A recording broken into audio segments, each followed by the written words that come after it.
L'histoire commence lorsqu'un Akan, Kenken et Mario s'énervent parce que le nouveau venu, qui est notre protagoniste principal nommé Sakamoto, accapare l'attention de tous. Toutes les activités scolaires de Sakamoto sont réalisées avec style et élégance. La bande d'Akan fixe une gomme de bordure près de la porte. Certains élèves essaient de les confronter, mais ils s'en sortent facilement. Sakamoto ouvre la porte mais attrape la gomme avant qu'elle ne lui tombe dessus. En voyant cela, ses camarades de classe l'encouragent. Le groupe le suit dans la salle de bain. Ils essaient de verser un seau d'eau sur lui. Mais Sakamoto, étonnamment, a un parapluie pour se couvrir. Lorsqu'il retourne en classe, il remarque que son bureau a disparu. Ses camarades de classe lui proposent de partager leur siège avec lui, mais il choisit de poser élégamment près de la fenêtre. Le groupe est déçu, alors il décide de devenir vraiment viol. Un élève informe Sakamoto que le professeur veut le voir dans la classe de sciences, alors il s'y rend.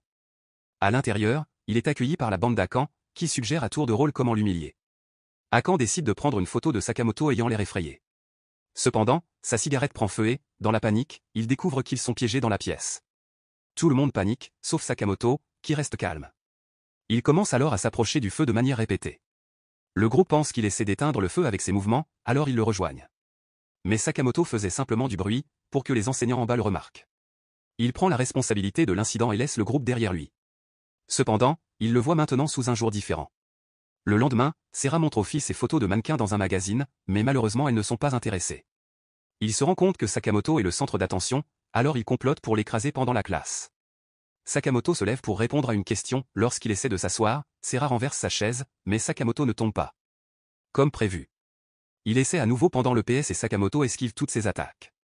Pendant le cours, un frelon passe par la fenêtre et Sera pense que c'est l'occasion de jouer les héros. Il y a une agitation. Les filles enferment les garçons à l'intérieur pour contrôler la situation. L'enseignant explique à la classe que les garçons sont attirés par les objets sombres et mobiles, alors ils enlèvent leurs uniformes. Sera se lève pour attaquer l'abeille qui a atterri dans les cheveux de Sakamoto. Mais Sakamoto s'en débarrasse et l'abeille continue d'attaquer Sera. Sakamoto intervient alors. Il engage une bataille acharnée avec l'abeille et parvient à la faire fuir. Toute la classe applaudit à nouveau avec étonnement. Sakamoto se rend compte que Kubo paie pour sa protection, alors il l'approche. Kubota lui demande son aide, disant qu'il a menti pour obtenir l'argent. Sakamoto leur trouve un emploi dans un restaurant. Sakamoto doit travailler à la caisse en raison de sa bonne mine, tandis qu'il devient agent d'entretien. Le restaurant se remplit soudainement alors que Sakamoto cherche à attirer toutes les femmes à la fin de son premier jour. Kubota prend goût à ce travail. Le lendemain, ses voyous viennent au restaurant. Il essaie de se cacher, mais ils le remarquent et lui disent de les retrouver plus tard dans le parc. Il leur donne l'argent mais change d'avis. Puis ils le battent, mais il ne cède pas. Cependant, Sakamoto arrive sur les lieux. Il maltraite les brutes et incite Kubota à faire de même, ce que Kubota accepte volontiers, et ils finissent par courir pour sauver leur vie dans la salle de classe. Tout le monde est fou de Tina, mais elle n'a Dieu que pour Sakamoto, alors elle décide de l'approcher. Elle tente différentes approches, mais il ne tombe dans aucune d'elles. Elle essaie de jouer à un jeu appelé Kokiri avec lui. Cependant, une fille attend également que Sakamoto lui offre son attention pour la rejoindre. Elle n'aime pas cette interruption, mais n'a pas d'autre choix que de les laisser jouer. Alors que Sakamoto observe le jeu, il laisse tomber la pièce, ce qui est interdit par l'esprit du jeu, puis possède Sakamoto. Il le supplie de partir et il leur dit de construire une arche sacrée pour lui, ou bien il emporte le corps de Sakamoto dans la nature. Les filles se disputent, mais mettent ensuite leurs différences de côté pour travailler ensemble à la construction de l'arche. L'esprit vaniteux quitte alors son corps. Les trois filles deviennent amies, et Sakamoto se révèle être un acteur pour les aider à résoudre leurs différends. Les seniors font d'Akan leur garçon de course. Cependant, ils ont également inclus Sakamoto comme garçon de course. Ils appellent Sakamoto, qui fait son travail rapidement et froidement. Kubota l'informe qu'il est utilisé, mais Sakamoto estime qu'il doit obéir à ses aînés. Moriyama, le chef, l'appelle sans cesse pour faire des courses. Mais Sakamoto semble avoir une solution à chaque problème. Il lui cire les chaussures, lui fait des massages, lui rase la barbe et lui coupe les ongles. Moriyama décide d'ordonner à Sakamoto de le servir de son plein gré. Sakamoto commence à apparaître de nulle part dès qu'il est effrayé par les bizarreries de Sakamoto et se cache pour l'éviter, même pendant qu'il se cache. Sakamoto le tourmente avec sa gentillesse à la cafétéria. Akan est choqué de voir qu'il achète sa propre nourriture. Sakamoto dit à Kubota qu'il a été renvoyé par Maruyama. Sakamoto donne des cours particuliers à Kubota à son domicile. Il lui dit de se cacher quand il voit sa mère entrer dans la pièce. En effet, sa mère est amoureuse de Sakamoto, qui a échoué à cet examen. Elle demande à Sakamoto de l'aider à étudier. Il se rend chez elle et Sakamoto lui offre un cadeau. À ce moment-là, elle a le coup de foudre et commence à l'adorer. Sa mère remarque que Sakamoto est toujours à la maison et le recherche alors qu'il l'évite par tous les moyens. Elle reste obsédée par lui, mais abandonne lorsque Sakamoto simule son départ. Elle se contente de regarder une série télévisée avec un acteur qui ressemble à Sakamoto. Le professeur de gymnastique est furieux que Sakamoto arrive toujours à l'école à la dernière minute, alors il essaie de trouver des informations sur lui. Il voit Sakamoto avec un gang par hasard et pense qu'il doit fumer des cigarettes. Mais à la place, il les trouve en train de faire des bulles. Il surprend Sakamoto en train de jouer avec des balais, mais il s'avère qu'il époussetait le plafond. Il continue avec cette intrigue. Pendant le cours, il voit Sakamoto en train de manger, alors il lui dit de rester dans le couloir. Il se sent vraiment bien d'avoir enfin pu lui dire. Il va le voir et se rend compte qu'il a délibérément tergiversé pour nourrir un moineau mourant à l'extérieur pendant le cours d'art. Tout le monde essaie de le choisir comme partenaire, mais Eno l'emporte. Ils se dessinent l'un l'autre. Mais lorsqu'il lui montre son travail, Sakamoto la dessine en orang-outan. Cependant, elle est déçue lorsque le portrait est incliné. Elle sort comme un ange. Un incendie se déclare dans l'école, alors tous les élèves se rassemblent à l'extérieur, à l'exception d'Akan. Sakamoto va le sauver, le laisse sortir par la fenêtre comme une demoiselle. Il saute ensuite du bâtiment avec un parachute fait sur mesure. Plus tard, le groupe Akan fait un piège et se cache pour voir qui est la victime. Sakamoto passe et la cascade s'effondre. Ils vont l'aider. Mais Sakamoto n'est pas à l'intérieur. Après l'avoir cherché pendant 3 jours, ils vont demander de l'aide à Kubota. Il leur dit que c'est eux qui se font piéger par Sakamoto. Ils décident de faire le tour des écoles pour poser des questions sur un étudiant qui se promène en uniforme, mais tout le monde leur dit qu'ils l'ont vu. Cependant, il s'avère que c'était il y a plusieurs jours. Le soir, il retourne au parc pour pleurer la disparition de Sakamoto. Il voit un garçon tomber dans les douves, mais il en sort par ses propres moyens. Ils vont l'observer, mais se rendent compte que Sakamoto est dans le trou, qui s'est transformé en un puissant fin. Akan pense que le trou est un portail vers le Brésil, et que c'est là que Sakamoto est allé, alors il plonge. Pendant ce temps, Sakamoto est toujours là, mais dans une tenue différente, et il se rend à la blanchisserie pour récupérer sa veste d'uniforme. Sakamoto trouve Akan en train de sangloter dans le trou alors qu'il se réjouit que Sakamoto soit sain et sauf pendant l'entraînement de softball. Kubota reste à l'écart de Sakamoto, mais son lancer l'atteint et le frappe au visage, provoquant un saignement de nez. Sakamoto l'aide à rester debout, mais le saignement de nez ne s'arrête pas, alors il déchire sa chemise pour arrêter le saignement et les filles ne peuvent s'empêcher d'admirer son teint exposé. Les délinquants de 2e année, menés par Hayabusa, tombent sur un groupe de filles qui s'éventent sur Sakamoto. Maruyama est traumatisé après avoir revu Sakamoto et demande à Hayabusa de rester loin de lui. Mais Hayabusa est maintenant plus intéressé. Il se rend dans la classe de Sakamoto pour le confronter et lui demande de lui prêter son visage, alors il fait une erreur et fait un moule de son visage et le lui donne.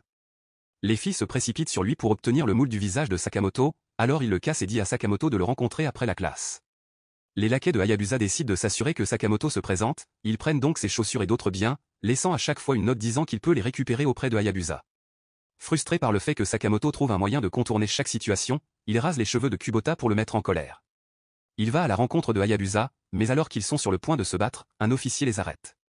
Sakamoto lui dit qu'il était juste en train de jouer un match de bousculade de sumo et, à la surprise générale, l'officiel propose d'être l'arbitre, ce qu'il accepte et commence.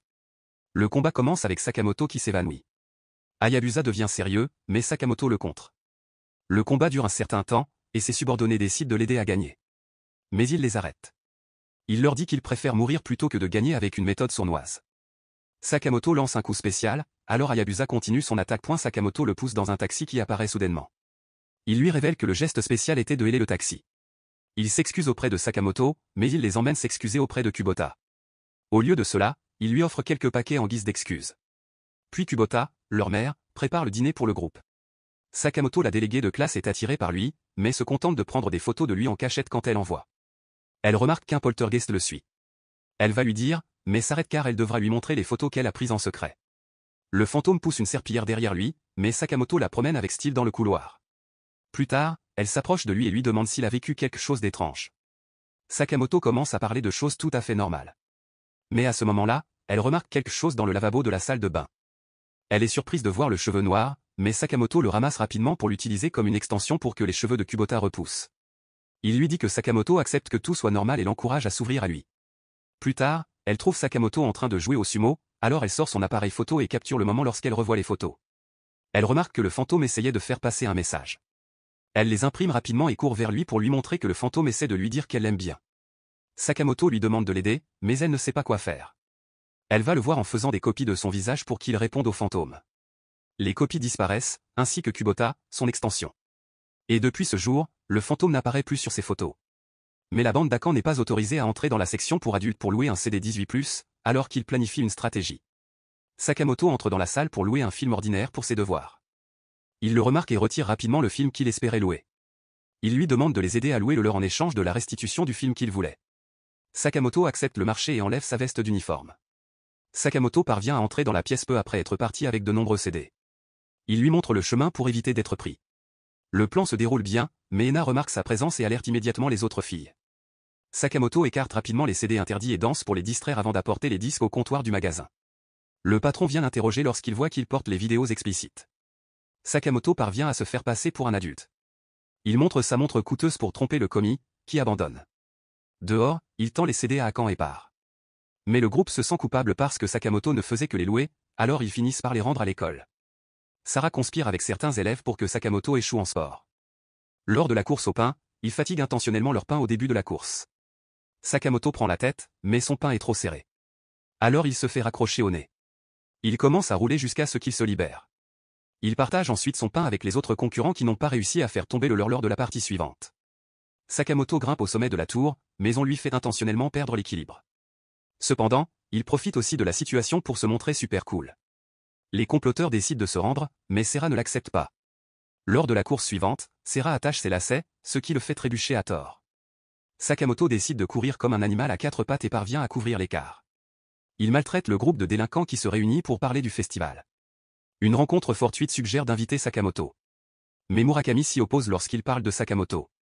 Un nouveau visage surgit de nulle part et interrompt la conversation. C'est Fukas, leur chef, qui a été absent de la ville et qui intimide le groupe jusqu'à ce qu'il lui parle de Sakamoto. Les compagnons de Sakamoto préparent également des décorations pour le festival culturel, mais certains fainéants se moquent de leurs efforts tandis que Sakamoto tente de souligner la beauté de leurs efforts.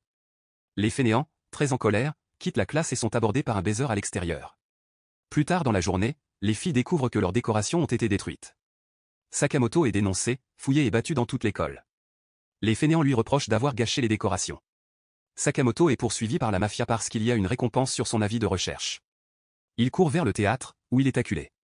Mais le groupement de lutte contre les abus arrive juste à temps pour le sauver. Plus tard, ils expliquent à Sakamoto qu'il est un putain de senior qui est sur le point d'avoir 30 ans après avoir échoué dans ses études.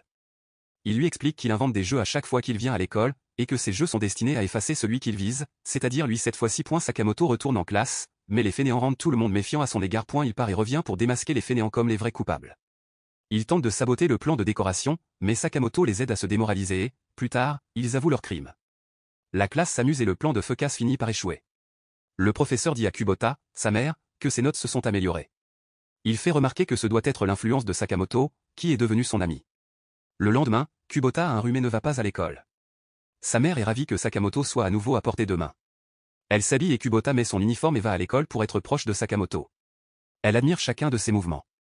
Pendant P, Sakamoto court comme dans la théorie de l'évolution de Darwin. Le professeur de gymnastique est impressionné que Kubota puisse suivre Sakamoto, car il ne sait pas qu'il n'est pas Kubota. Il tente de s'approcher de Sakamoto mais trébuche. Il retourne dans la salle de classe pour se changer. Mais les garçons remarquent sa poitrine. Ils essaient de la taquiner, pensant qu'elle est Kubota. Mais Sakamoto s'en parvient à la distraire. Mais elle finit par renoncer à sa performance et rentre chez elle pour s'occuper de son fils.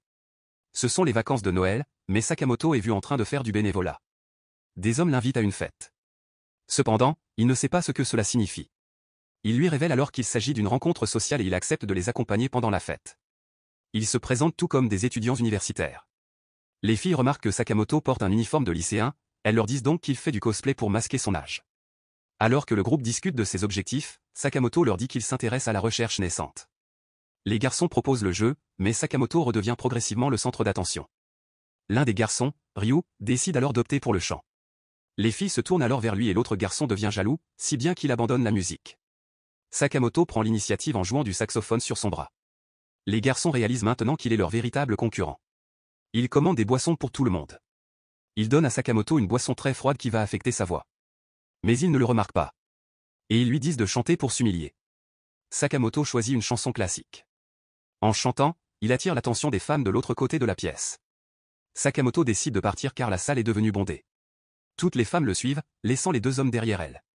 Hayabusa supplie Sakamoto de lui apprendre comment se comporter dans une cuisine française. Il dit qu'il est impossible d'apprendre en si peu de temps, alors ils mettent au point un plan. Hayabusa. Son père espère faire bonne impression sur sa petite amie potentielle dans la cuisine. Il est capable d'agir en conséquence parce que Sakamoto tire les ficelles de l'intérieur de sa veste. Les choses tournent mal lorsque le serveur leur sert des escargots. Hayabusa est irrité par les escargots, mais pour le bien de sa famille, il parvient à s'en sortir. Après le dîner, il laisse son père seul un moment avec son partenaire. Il travaille en ville, mais est surpris de voir son père et sa compagne se faire harceler par des voyous. Sakamoto lui dit qu'elle ne devrait pas montrer sa bassesse devant la dame. Il change donc de position. Il aide Sakamoto à battre et à chasser les brutes. C'est l'hiver. Sakamoto dit à Kubota que c'est la première fois qu'il voit de la neige. Akan, entendant cela, décide de lui apprendre à jouer avec la neige. Ils commencent par tracer leur corps dans la neige et lui apprennent ensuite à faire un bonhomme de neige. Il apprend extrêmement vite, ce qui rend Akan jalouse. Pheukas apparaît et lui conseille de le défier dans une bataille de boules de neige en 1 contre 1. Il commence la bataille, mais Akan est dépassé par les compétences de Sakamoto. Au bout d'un moment, Akan tente de sortir de l'impasse, mais il est vaincu par Sakamoto, qui lui lance des chauffe-mains pour combattre le froid. Finalement, Akan rentre chez lui et pleure de frustration. Le lendemain, la déléguée de classe montre toutes les photos qu'elle a prises pendant la séance, et les filles se disputent les copies des photos fantaisistes de Sakamoto. Akan est toujours déprimé par sa dispute avec Sakamoto, alors il arrête de traîner avec sa bande. Plus tard, il s'assied seul pour admirer sa photo et Pheukas arrive pour l'inciter à se rapprocher de Sakamoto une fois de plus. C'est le jour de la remise des diplômes et Sakamoto est autorisé à faire un discours d'adieu aux étudiants diplômés pour commencer. Il fait tomber un ballon qui était collé au sommet du gymnase et l'offre à l'étudiant comme souvenir. Il poursuit ensuite son discours. Akan entre avec une batte. Elle se dirige vers Sakamoto en menaçant quiconque tente de l'arrêter. Elle tente d'attaquer, mais Sakamoto transforme son attaque en une leçon d'adieu pour chacune de ses attaques. Il échoue douloureusement. Sakamoto l'emmène à la galerie, mais il continue son attaque et en faux. Sakamoto le rattrape à mi-chemin. Il demande à Sakamoto de le lâcher, en le frappant continuellement, mais Sakamoto ne le lâche pas.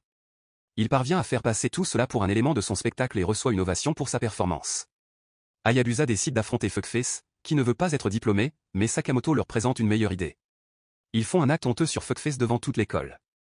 Sakamoto dit au revoir à la classe car il a été invité à participer à un projet de la NASA. Toute la classe lui fait ses adieux en se battant. Il les esquive tous pour faire place à sa sortie. Et c'est la fin de l'anime. N'oubliez pas de liker et de vous abonner si vous avez aimé et d'activer la cloche de notification pour ne pas manquer une autre vidéo. À la prochaine fois. Prenez soin de vous. Prochaine fois. Prenez soin de vous. Prochaine fois. Prenez soin de